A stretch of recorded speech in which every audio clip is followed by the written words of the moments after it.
ये है मेरे बॉम्ब।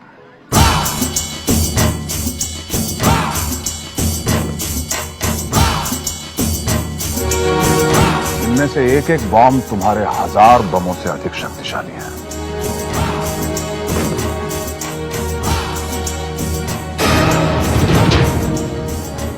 और जिस दिन ये बम फटेगा उस दिन देश में सत्य, अहिंसा और प्रेम ही रहेगा।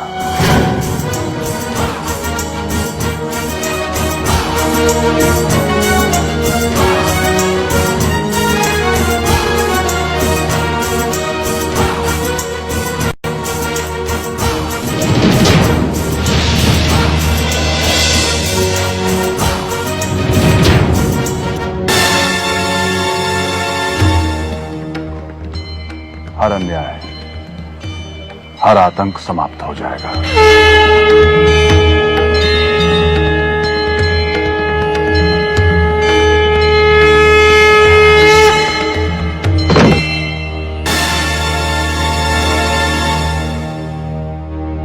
नॉनसेंस! हमें बेवकूफ बना रहे हो तुम।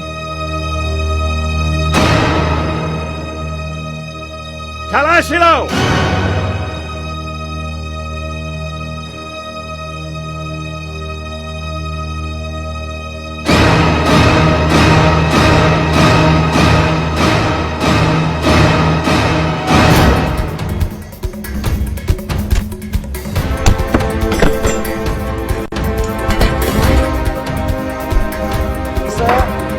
गिरी सर।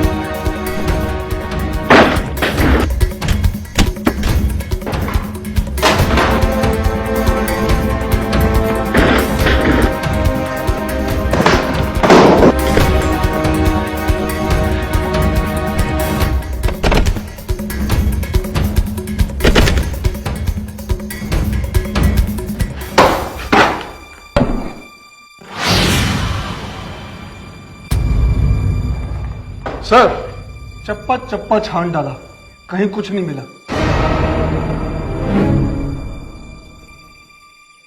चलो।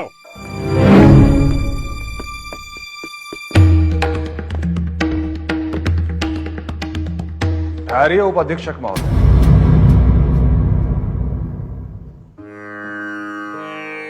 तुम्हारे वायसराय आए थे। उस समय भी मैंने वर्दी में पुलिस को अंदर आने की आज्ञा नहीं दी थी, क्योंकि गुरुकुल के इस पवित्र माहौल में पुलिस की क्या आवश्यकता है।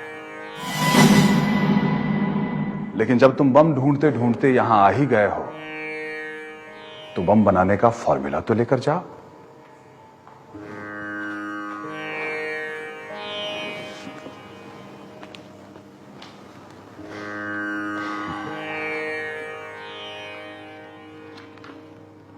ये लो।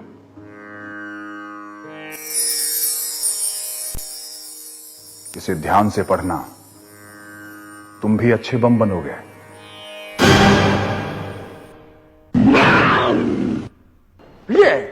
ये है उसके बम बनाने का फार्मूला का बुक। यह किसी दयानंद नाम के राइटर का बुक है। बम बनाने के फार्मूला का बुक है। बहुत चालाक है वो, बहुत होशियार है वो। पता करो वो कौन है, उसका बैकग्राउंड क्या है। कौन? Yes sir. Sir, Swami Shraddhanand का जन्म 22 फरवरी 1856 को जालंधर डिस्ट्रिक्ट के चालवन विलेज में हुआ था। इसके फादर का नाम नानक चंद क्षत्रिय था। इसके बचपन का नाम मुंशी राम था।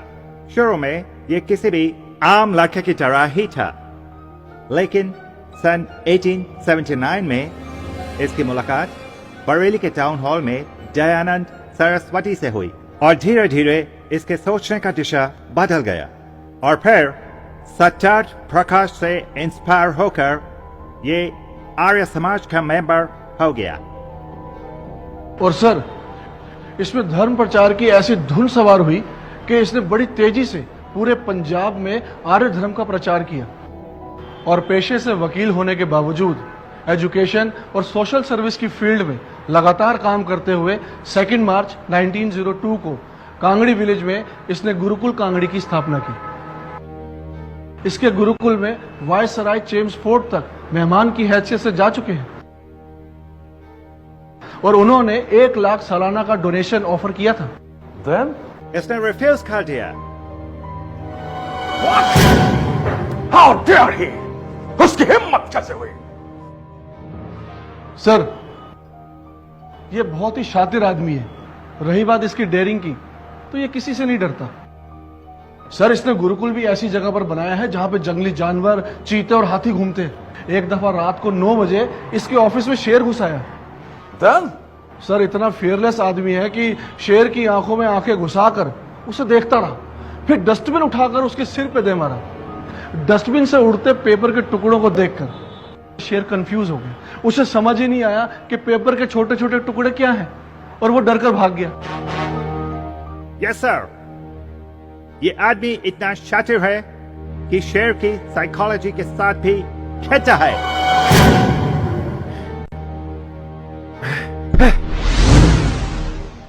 मैकाले की शिक्षा पद्धति भारत को पराधीन बनाने के लिए है।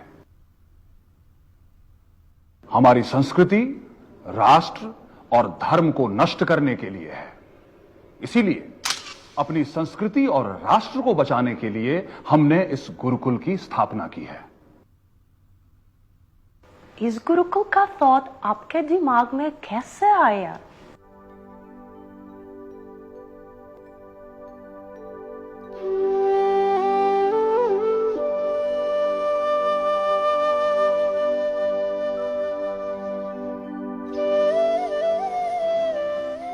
महर्षि दयानंद ने सत्यार्थ प्रकाश में गुरुकुल में बालकों की शिक्षा के बारे में बड़े विस्तार से लिखा है। ये गुरुकुल उसी का अनुकरण है। आओ। स्वामी जी, मैंने सुना है आपने गुरुकुल के लिए फंड कलेक्ट करने के लिए ये बोलिए था कि जब तक 30,000 रुपीज आप कलेक्ट नहीं कर लेंगे अपने घर में कदम नहीं रखेंगे, और ओनली 6 months में आपने 40,000 रुपीज कलेक्ट कर लिया था। आपने ठीक सुना है।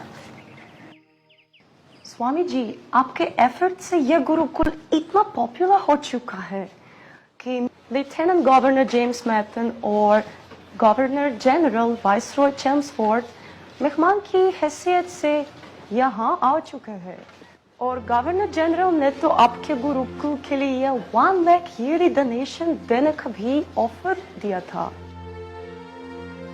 पर आपने गवर्नमेंट का डोनेशन देने से रिफ्यूज कर दिया था। Why? मैं डोनेशन के लालच में गुरुकुल नहीं चला रहा हूं। मेरा लालच तो मात्र इतना है कि हमारे इस गुरुकुल से बच्चे निकलकर इस देश का भविष्य बने और अपनी मातृभूमि को गुलामी के अभिशाप से मुक्त कराएं। और वैसे भी यदि मैं सरकार से चंदा लेता तो मुझे सरकार की सोच के हिसाब से इस गुरुकुल को चलाना पड़ता, जबकि मैं वैदिक सोच के हिसाब से इस गुरुकुल को चलाना चाहता हूं। आपने गवर्नर जनरल को माना कर दिया, आपको डर नहीं लगा कि वो नाराज हो सकते हैं? भय उन्हें लगता है जो स्वयं के हित में सोचते हैं।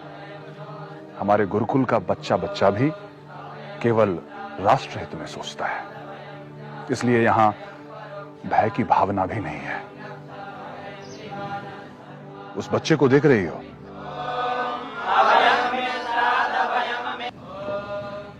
उसका नाम महेंद्र है। एक बार जंगल में शेर ने उस पर आक्रमण कर दिया था। उसने अपनी हॉकी स्टिक से उस शेर को वहीं मार डाला था।